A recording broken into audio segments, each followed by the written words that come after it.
We're gonna do a panel this morning. We've been in a series called The Way of Worship. Who's enjoyed this series so far? I know I've been loving. I just really felt God was going to define this year with his glory. That there was going to be this greater glory coming on the church that we get to participate in. And one thing I've really felt in that is kind of out of that Haggai chapter 2, like the latter glory will be greater than the former glory. There was this connection to worship, our offering to the Lord in full surrender of our worship. And we've been defining that over the last few weeks. The first week, I kicked it off and we looked at John chapter 4, how we worship in spirit and in truth. It's a spirit connection. We don't worship God for what we're not. We worship God for who he is. And then in truth, accepting who we don't worship because of what he's done. We worship him because just who he is, the truth of his character and who he is. And then the second week, it was Sanctity of Life Sunday, and I talked about the unborn and how always the enemy works to steal the praise of the most vulnerable. And if you didn't listen to that message, go back and listen to it. I felt just so happy with it. That's so weird to say, but just understanding deeper in my own study of the protecting the life of the unborn and how that's connected to our praise actually in a generation. And then the third week, my dad did an amazing job of again, went back to John 4 and talked about worship in spirit and in truth. And one of the things I caught most from that was the heavenly worship, the glory, the honor, and the thanks. That's the starting place of our worship. And then how good was Esther last Sunday? I mean, so good. She's one of the best to ever do it. We're so fortunate to have her in the mix. But there was so much there. If you want to know what you worship, follow your sacrifice. How good was that? Sacrifice is worship. It's what we see worth in. And so if you want to know what you worship, you just kind of follow your sacrifice in life, and that's what you worship. And she helped us understand this idea of pearly worship. Anybody remember that? The gate in Revelation, the gates leading into the presence of God, they're pearls. And what are pearls made from? They're made from agitation and irritation. That's how pearls are developed. And so there's something about we entering into God's courts with praise and thanks, regardless of what we're experiencing here on earth. Are you catching me on this? Like we get to offer God our praise when we're agitated and irritated and hurt and in pain. And it's something we can only offer to God in this existence now. We don't get to give him that sort of worship in heaven. And so she beautifully articulated that type of worship. And so what I thought would be really cool as we wrap up this series, it's one thing to hear these things from a preacher on a platform. It's another thing to hear them communicated from us. We have a saying here at church, we are who we are. We are corporately who we are individually. Equippers is not just a name. It's not an organization. It's not a brand. Equippers is us. It's the people. And so I'm so excited this morning to host a bit of a panel as we talk through this. But would you guys join me? We got Mez Corona. Come on up, Mez. Mark Mantell. Come on up. Marla Johnson and Maylee Ayon. Would you guys come and join me? Give it up for these guys. Come on. Can you hand me my iPad I think it's on the table. Amazing. Come on in. Come on into my living room. Oh, ladies over there. That's comfier. Yeah. Thank you. Good to see y'all. We're going to start with Mez. Oh, Josh, you can be on my trivia team, for sure. I got one request. We're going to start with Mez over there. Mez, tell us your full name. Mez Corona. Your full name. That's my full name. It's my legal name. Come on, dude. It's Mezraim Corona Tinoco Leon Almaraz. Come on. That's what I'm talking about. Where are you from? Just from here. Arroyo Grande. I was born in Mexico, in a place called Michoacan, in a city called Morelia. I migrated here when I was 2 years old. Amazing. So cool. And what's your in and out order? Oof. Probably just like a number one. Number one, straight solid. up. Tomatoes, onions, the whole thing? Yeah, you don't like tomatoes? No custom? No, oh, yeah, no, you I don't like tomatoes. We were no. in and out the other day. Yeah, I judged you, I'm not going to lie. I know. So good with tomatoes. But give it up for Mez Corona. Thanks for being on our panel. Sir, tell us your name, where you're from, how many 8 kids you have. name is Mark Mantell. Grew up here, North County. Now I've been living in South County for a while. Beautiful wife, 5 beautiful children. 5 beautiful children. Starting at 21, I made a small error when in my 20s. But she was my greatest gift I was ever given. She literally straightened out my entire life. And then I met my wife, and I wasn't enough. So she wanted 1 kid and 2 kids and 3 kids and 4 kids. And she's still shopping. And here we are. I love that. Every week praying for serenity. That's so good. What's your name? Maylee, I am. How old are you? 13. 13 years old. Look at you. You are amazing. No, you're not done. Dang it, I thought it was... How many sheep do you have at your house? Too many to count? But for real, like, give us like a ballpark number. Like around 100? 100 sheep at her house. I don't have that many sheep. That's so impressive. I don't even have one. Thank you for sharing your story this morning. And last but certainly not least, the beautiful Marla Johnson. Yes, thank Tell you. us, Thank you. I said your name for you. Where are you from? Raised in Visalia, California, 559. gateway to the Sequoias. Me and my That's one way to say it. moved here 2016 with my amazing, talented, and very entertaining husband, Chris Johnson. You a double black belt? 3. Quadruple black belt. Yeah. A pink belt. First time. Yeah, you can wear your glasses inside if you have that many black belts. But anyways, thank you guys so much for being a part of our panel. My hope in this is that we together can look at what worship actually looks like when we embody it outside of just a few minutes on a Sunday morning and express it in our lives. And Maylee, this one's coming for you. You ready? Yeah. Of course you're ready. You're always ready. She's the best, huh? And we could all chime in, but there's this quote by A.W. Tozer. He's this great old theologian, and he says that the most important thing about us is what comes to mind when we think about God. It's a pretty powerful thought. And so in this scenario, we're talking about worship. Say an alien lands on Wednesday, and he like sees Marla at the grocery store, and she's like, hey, you should come to church next Sunday. This could happen. And he comes into this church, no reference for God, no reference for worship. What comes to mind when you and this alien's like, hey, Maylee, I heard you might be able to tell me who this God is and why you worship him. What comes to mind when you think about God?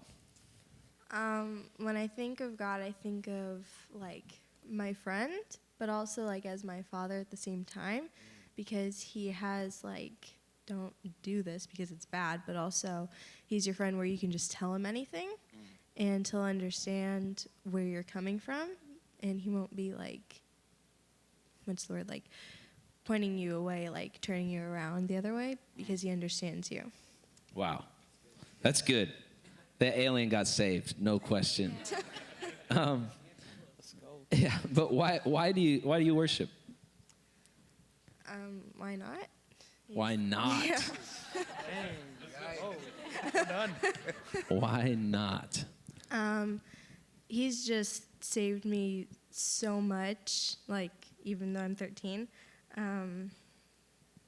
Like, he's, like, my mom wasn't there for me, but God was, and he filled those spots for me. Wow. Awesome. He's worthy of worship. Yeah.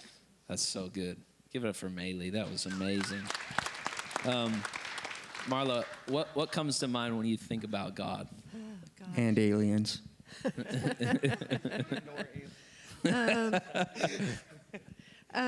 Just that he is so big and so powerful, and yet so intimate with us. You know, he can do anything. He created everything, and yet he loves me intimately and unconditionally. Yeah. So this is an extension question off the script. As someone who has life experience. You look at some people that kind of add God on as an accessory, like that God's a really good helper. It's kind of like, I'll do my life and bring God along with me. Through your journey, probably seeing that around you a bit in people, even taking that sort of mindset in the long run in life. What is it for you that I've observed you guys, you really lay your life down? Like, it's God first. We put him first. What first of all, is the motivation to really give your life to God in that sort of worship? And how have you seen that affect your life throughout the years? Well, probably because I had a season of having God as the add-on, right? In high school, it was all about what I wanted to do, how I wanted to do it. And when I came back to God, when I had my kids, I knew I wanted them in church. And so I just dove back in because I knew that was the one constant in life. And really, that's where true fulfillment comes from. Because when you're walking with God, you're not having to carry it on your own. You're not having to do it on your own. He infuses you with the motivation and the power to do it. That's good. Tips for Living Well by Marla Johnson. Is that your new book? Yeah. Did I just? Yeah. There you go. Tips for Living Well by Marla Johnson. Boys. Your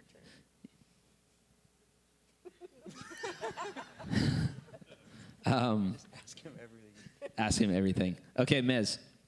Mark's real good at this one, so you should have him. What comes to mind when you think about God?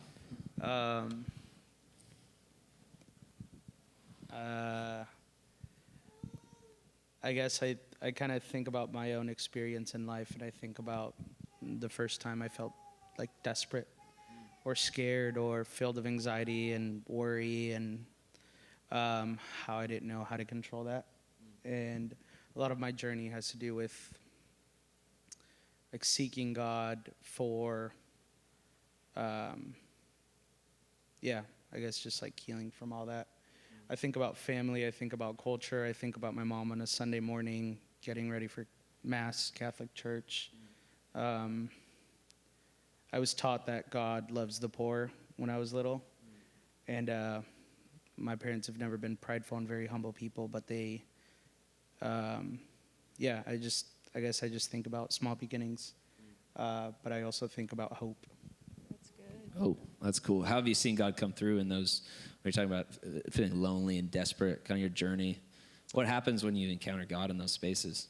I guess I think about the first time that I felt peace for the first time. I was in high school, and I was filled with so much anxiety and worry, and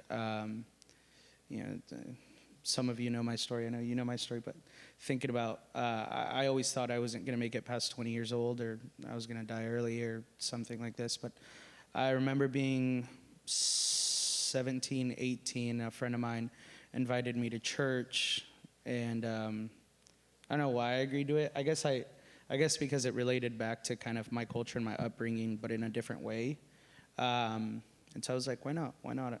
Why wouldn't I go? So I walked in on a Sunday morning, and I just heard worship and praise, and I don't really know what it was, but from the moment I walked into the doors, I just felt this weight lifted, or I felt hopeful or peaceful, or like I could breathe, and I just knew that there was something there.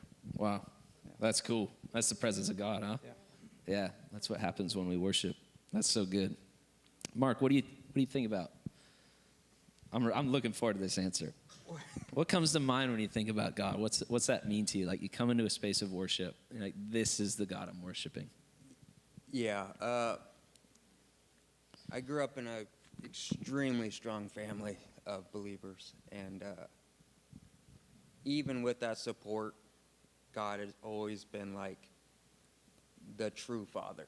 Yeah. Like, there's a big time where I wasn't walking straight, and through being maybe ashamed, you don't want to go to your parents. God was there, right?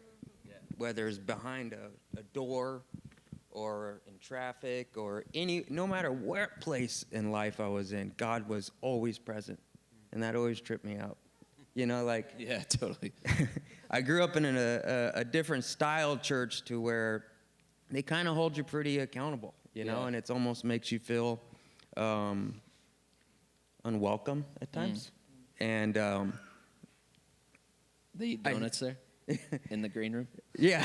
Yeah. Yeah. My dad led worship. I spent a lot of time in the green room. I was a kid eating But donuts. it was, it's weird, man. He never left my side in so many situations and so many times.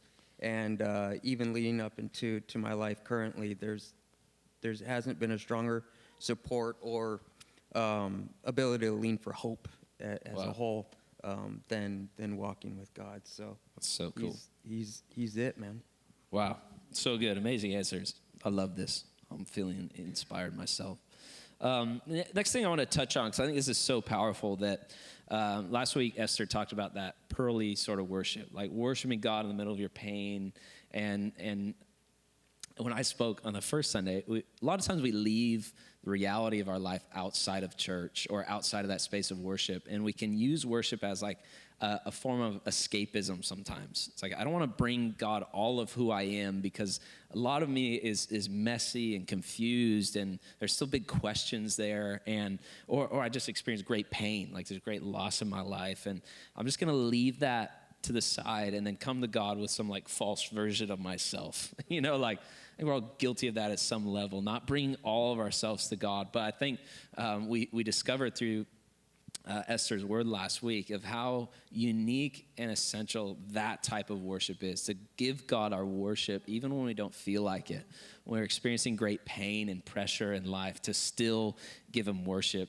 And that's unique to our earthly existence. In heaven, all our tears are going to be wiped away. We're going to be in his presence, whole and healthy, and we just worship anyways. But here now, I think that's really what sets people apart, is when they can worship through tragedies, through pain.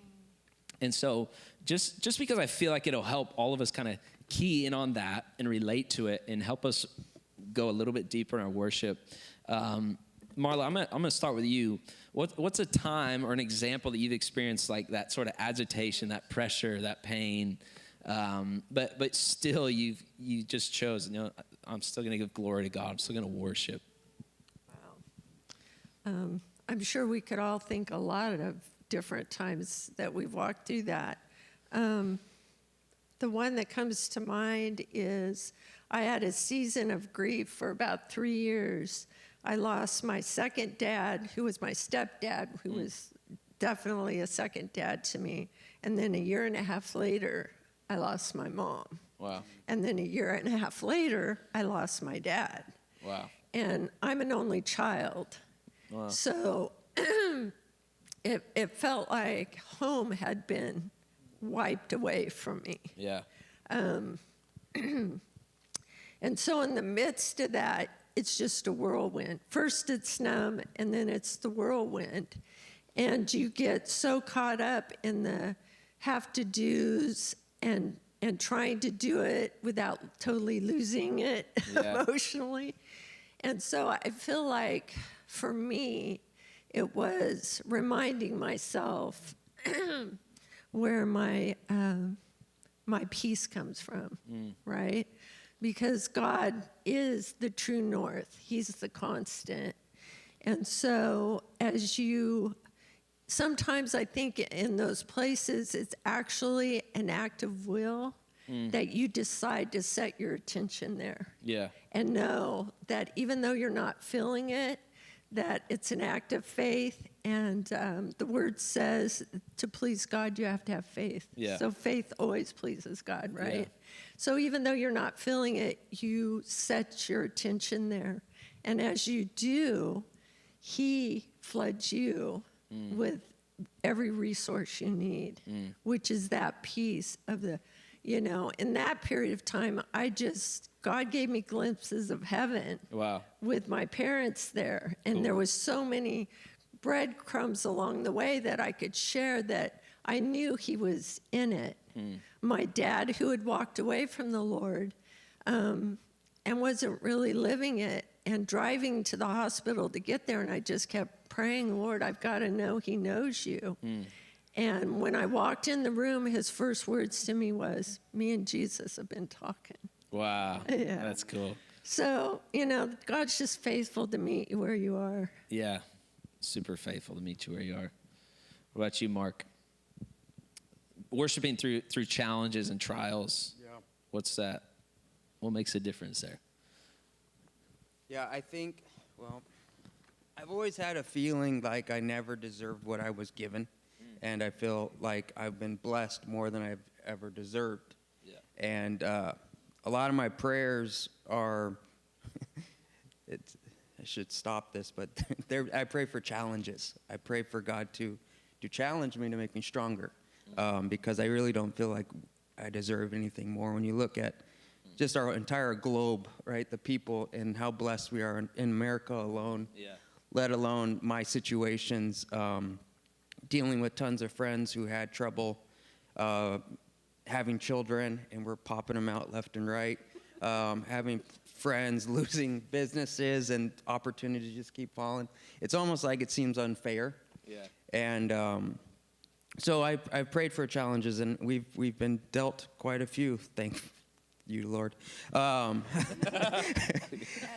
what it reminds me is you just don't take anything for granted, man. Yeah. Like I have a neighbor that's a paraplegic. It's like, how do you walk out and complain about anything when the guy rolls out just to hang out with the kids, So God has always been,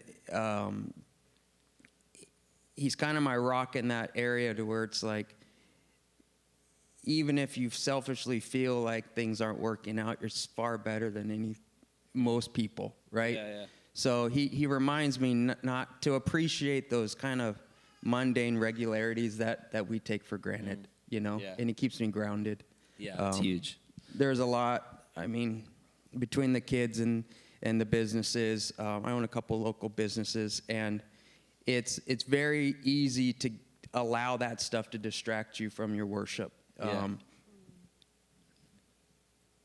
Because it's loud and it's a different frequency. So my daily worship is more of a walk as just gratitude, as a moment of just kind of grabbing bearings, thanking God, and then just reminding myself that it's just noise. It doesn't matter, Yeah. Because it's very easy to get not driven towards success, but just it's just very easy for that part of your life to kind of take hold, right? You're focusing like. How many businesses do you run? Right now, just 3, but. Just 3.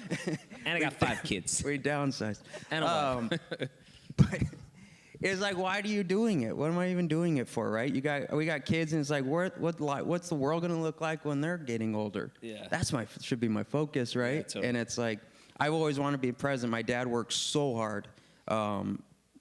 He was the 2 weeks a year kind of vacation. Other than that, you saw him exhausted at the end of the day. Didn't want to be that father. But then there's this pressure to be successful in life, and there's this pressure to have a certain amount of things or a certain amount of presence, or even to convey yourself as a leader, right? Yeah. You come home, all the questions land on you for the answers. You go to work, all the questions land on you for the answers. And it's like, it can be overwhelming, but you also stepped up to the plate for that. So God is kind of my refuge, and sometimes he's the only person you can go to. Yeah. Because when you're vulnerable, right? When you're like really weak, but you have to show being strong, he's kind of that outlet for me. And That's so good. Yeah, That's worship is my support. Yeah, it's the only thing that keeps me going. Yeah, you just make God bigger than your own circumstance. I don't think you can make God bigger.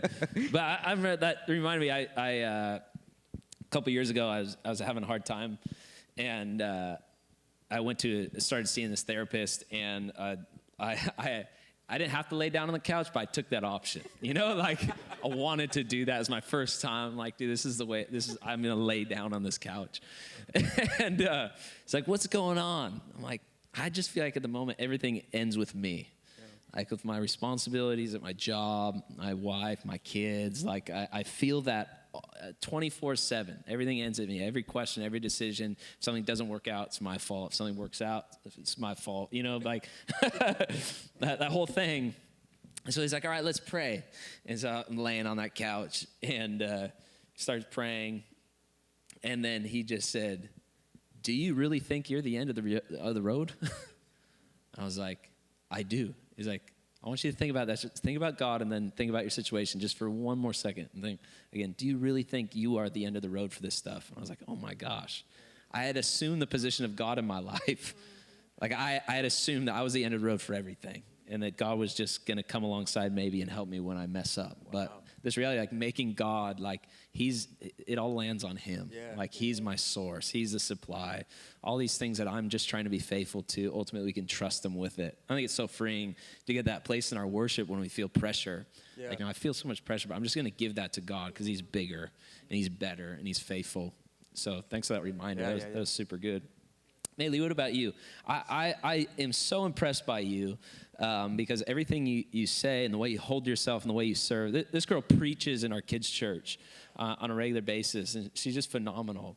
And her dad actually doesn't take credit for her. I'm always trying to be like, dude, you're such a great job raising Maylee. And he's like, no, it's literally her. Like, she just has this hunger for God. And so what I see in young people is there are so many ways to numb yourself. There's so many ways to distract yourself from pain, to alleviate the pressure of situations through devices and social media and things of that nature. How have you, because I know you have, I've watched you do this, how have you actually taken the pressures of life, the things you've experienced? They're big things for a young woman. How do you continue to take those things to God in a place of worship? Okay, well, I just love worship anyways. Like, that's been my favorite thing, like, ever. When's the last time you heard a 13-year-old say that? Isn't that awesome? Well, it started off when I was, like, 7, and I don't think my dad knows about that, but he's looking at me. It was when my mom was going to tuck me in at night, and she opened the door, but it wasn't her. It was like a silhouette of her, and she had these eyes. I'm like, oh my gosh, this is like creepy. So then she just said goodnight, and then she like slammed the door. So, and I'm 7, so I run to my dad, and in that sense, it's like running to your father. But not only like was I running to my dad actually, but I was praying while I was running over there, and I ran into their bedroom, and my mom was fast asleep. And I'm like, wait, how did that happen? Like 2 seconds ago, you were in my room. So I woke her up, and I just said, like, Mom, didn't you come tuck me in? Like, how are you asleep already? And she said, oh, Maylee, I didn't tuck you in. I fell asleep. So I was, like, scared, and my dad didn't wake up. But I went back to my room, and I stood on my bed, and I was praying, like, yelling. Like, and just that, like, it felt like God was giving me a hug. And just then I'm like, and after that, like, I never saw anything like that again. And I just kept praying every single night after that. So just from then on, it's like, God's amazing. Yeah, that's pretty cool. So you had an experience when you're 7. And how often do you remember that? Is that something that? Yeah, I remember that, like, a lot. Often. Yeah. That's huge. So cool. God's so faithful to fill in those gaps in our lives. And I love that. Thanks for sharing. So that's the key. Freak your kid out when they're 7. Get them to go to God, and they'll never leave. I once saw Michael Jackson sitting on my toy box when I was like 7. It was a different experience. That was different. That was drugs.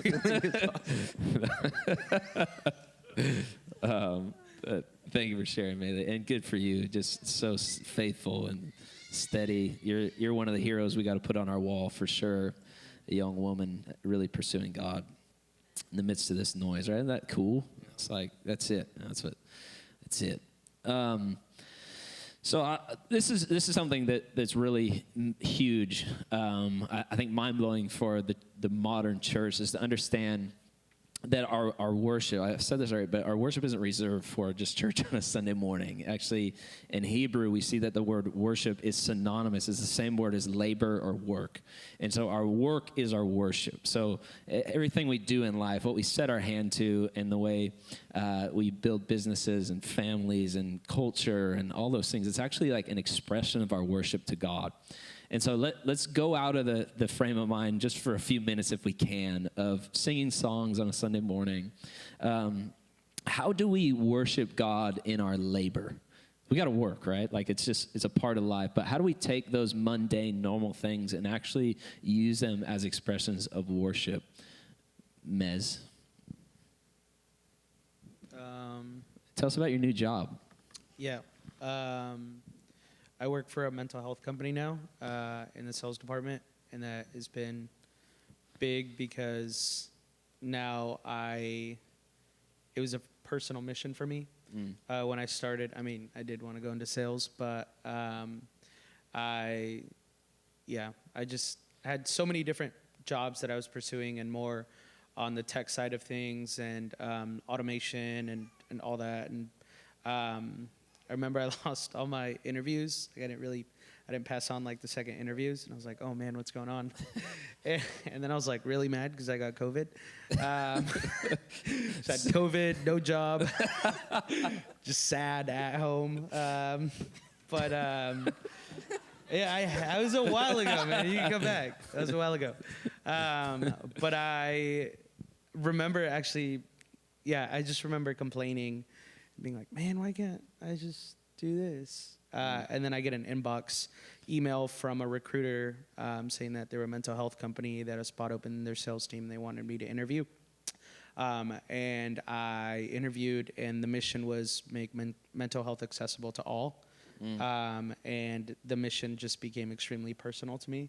And so now when I work, or it's a day-to-day task, I mean, sales is sales, but I also get to speak to nurse practitioners, licensed psychotherapists, licensed and marriage family therapists. Anyone that's a licensed practitioner, I get to talk to them, and we talk about why mental health isn't accessible, and why, it really comes down to our healthcare, but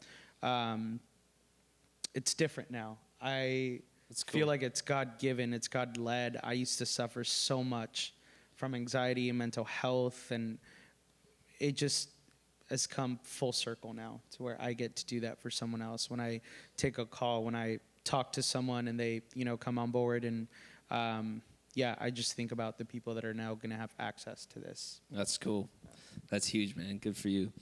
I think that's beautiful to be able to take what you do and use it for good. But what about like in the real mundane stuff? I mean, Mark, you're running 3 businesses. I would assume it's just super fun all the time.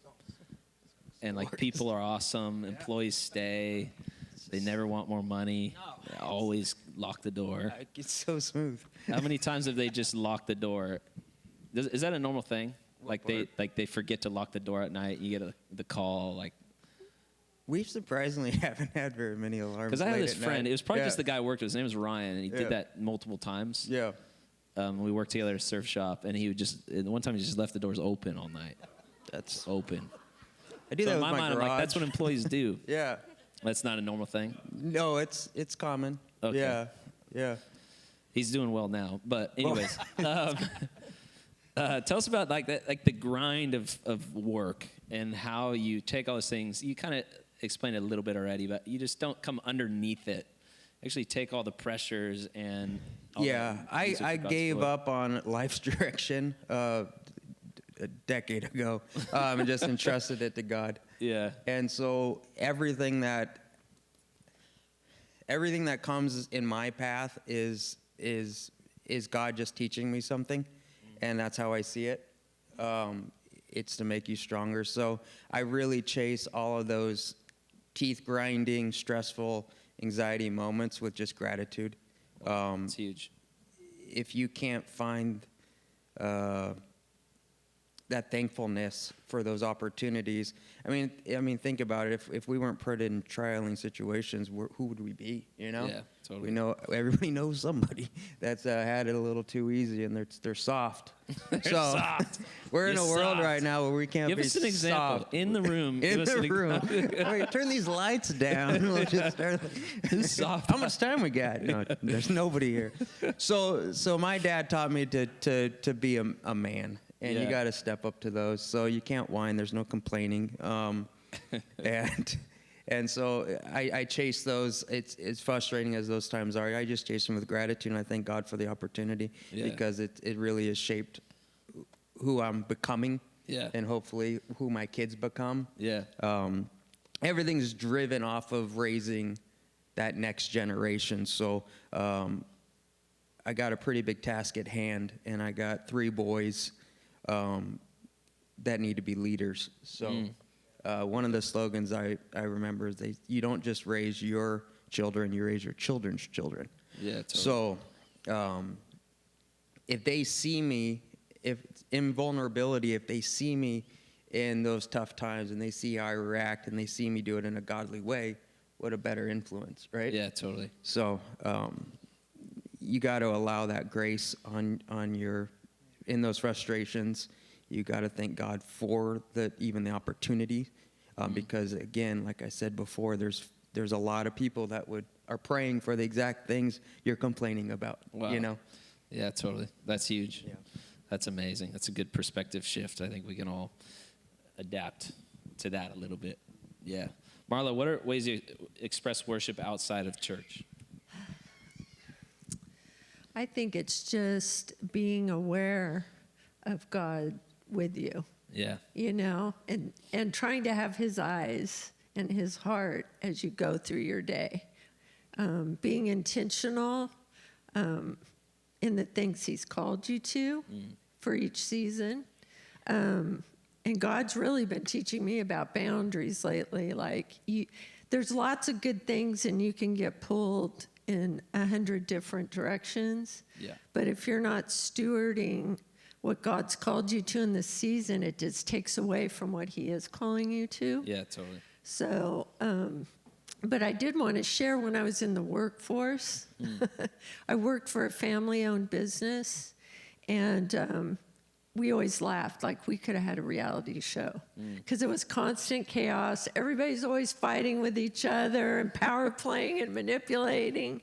It was a church, or is not a church? No, not a church. In the Oh, it wasn't a church. workplace. It wasn't In the a church. workplace. Family-run business. And it's your they were, I don't even want to say that what they were ethnically, but it's your stereotypical, you know, loud at each other. They were Italian. Yeah, no, Armenian. Armenian. Yeah.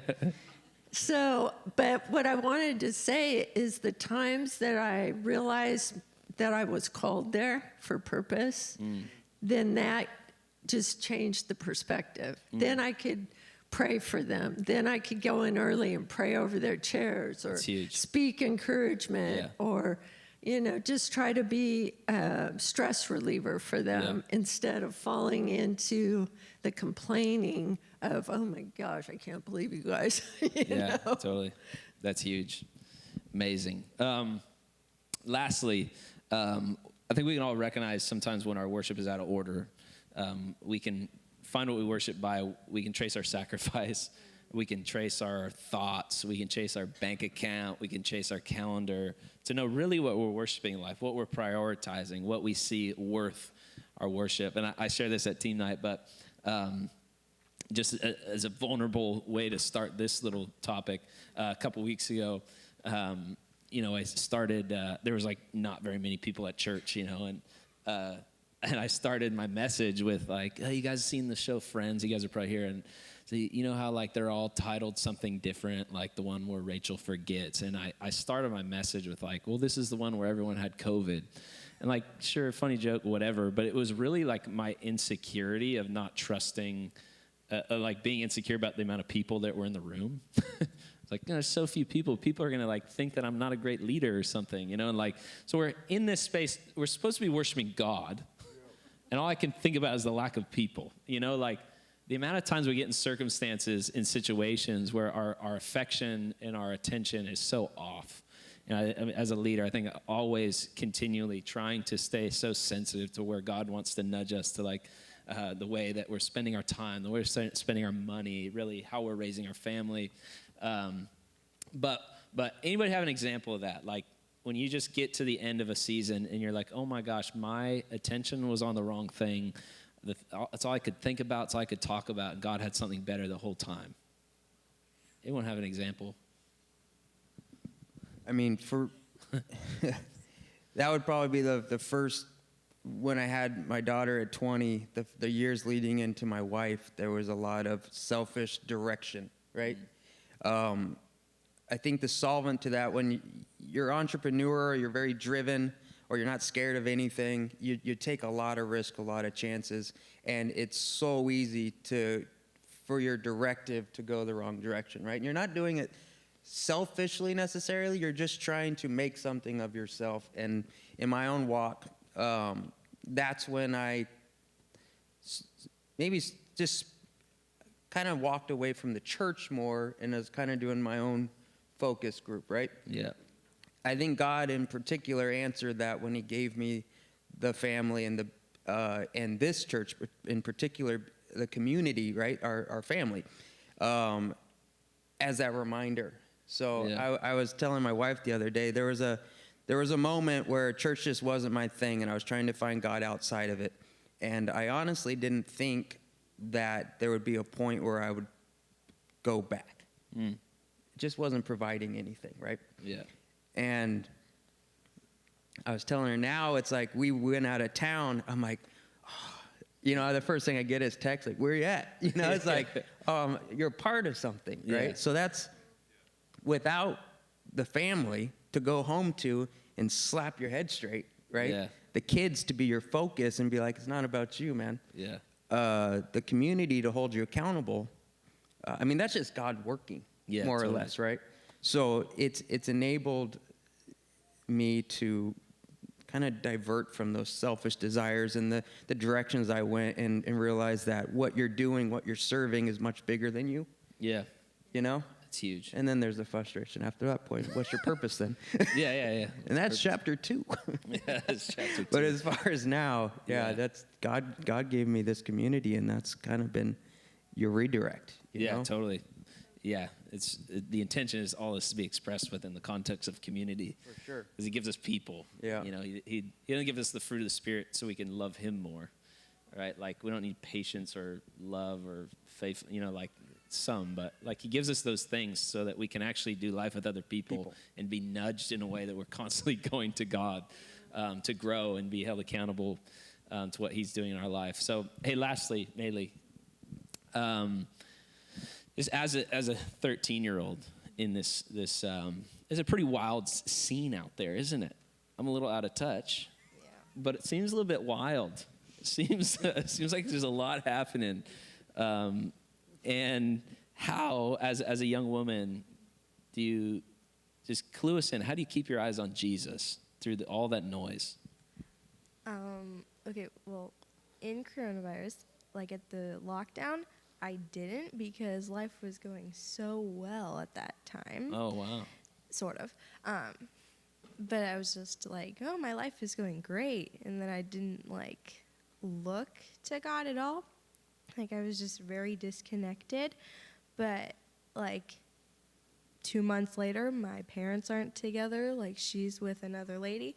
I'm like, oh, all right, twist there. And I was just really talking to my Grammy a lot.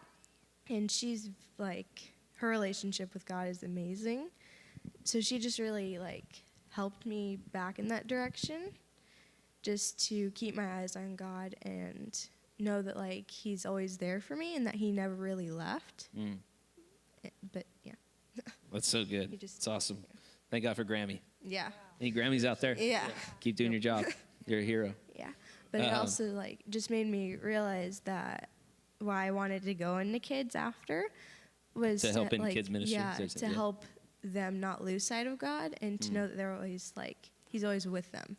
That's so cool. Yeah, and that he never That's left him. amazing. You're doing a great job. Yeah, I personally appreciate you very much for that. Yeah, My right. kids, thank you. Like, how cool is this? This is like who's raising and leading our kids in the kids' church. And so that's so amazing. You're doing a great job. But, hey, thank you guys so much for your vulnerability, or hopefully bringing a more full-bodied expression to how worship is expressed in a church beyond just music on a Sunday, but actually being lived out the other 6 days of the week, through our work, through our labor, through our relationships, through raising kids, through being in a season of life, being able to reflect the God's goodness and his faithfulness, and then being at the front end of things, with all the noise and chaos, to really stay with our eyes fixed on Jesus. So can we thank these guys for contributing so much this morning? You can have a seat. Anything to say? No, I'm good. Thank you. Amazing. Give it up for them one more time. I'll take that. Thank you. The team could come. Thanks, Jack. What's that? No, this is fine. Are you going to keep those? Oh, yeah. Okay. We're going to auction those off. Oh, it's fine. If you guys can work around it, you guys are good, right? Sure. Anyways, hey, just a few concluding thoughts as we wrap up the series, Way of Worship.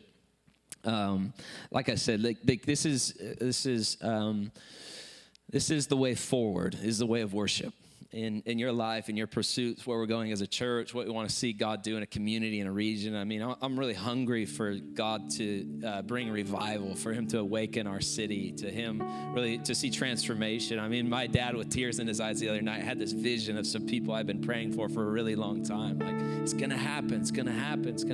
But what I feel like just leads us into that place where God can really break out and move in a community is our worship. It's us really being in a place of surrender and just saying, God, if it's not with you, it's not worth it. And I'll probably speak on this in a few weeks, but in the book of Exodus, chapter 33, we see Moses given the option to get what he had always wanted. God comes to Moses and the nation, and he said, I want you to go to the land flowing with milk and honey. I want you to go to the land that I promised Abraham, Isaac, and Jacob. And it's like it's their vision board they had on the wall of what they've been fighting for generations. Go to the promised land. But then God says, but I'm not going to go with you because you're a stiff-necked people. Like, so we can get all we want without God.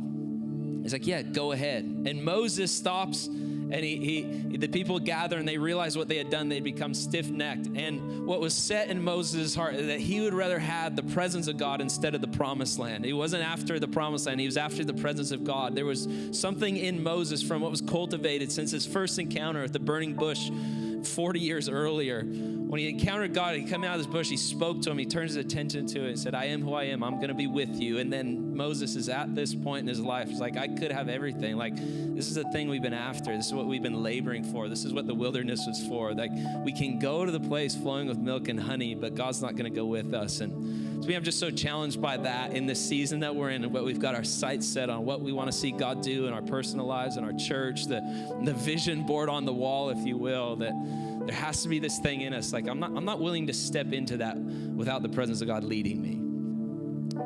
Like, my heart is so much more set on the presence of God than the promised land. And I just think as we walk into now February and the months to come and all we set our hand to, if we could stand just for a moment before we wrap up.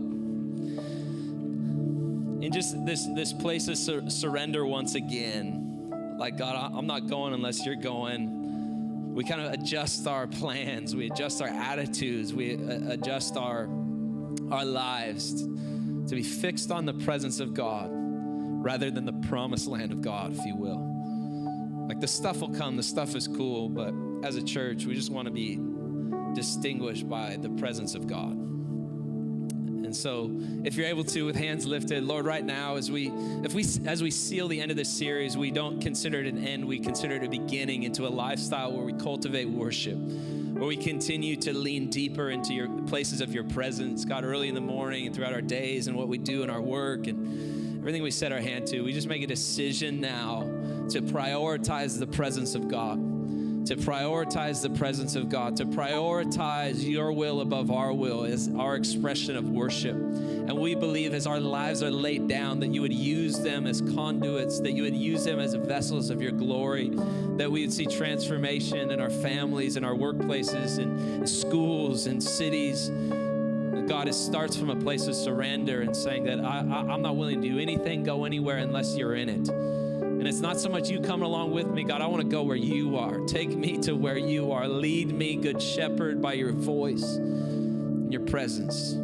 So right now, God, I thank you for doing a deep work in the heart of our church. If every person under the sound of my voice, God, would you continue to lead them by your spirit, lead them by your voice. And we make room for all you want to do in our lives. Would you quiet the noise, quiet the busyness? Let us adjust our calendars and our spending and our attention, our affection, our sacrifice to just what you want to do and you alone. In Jesus' name.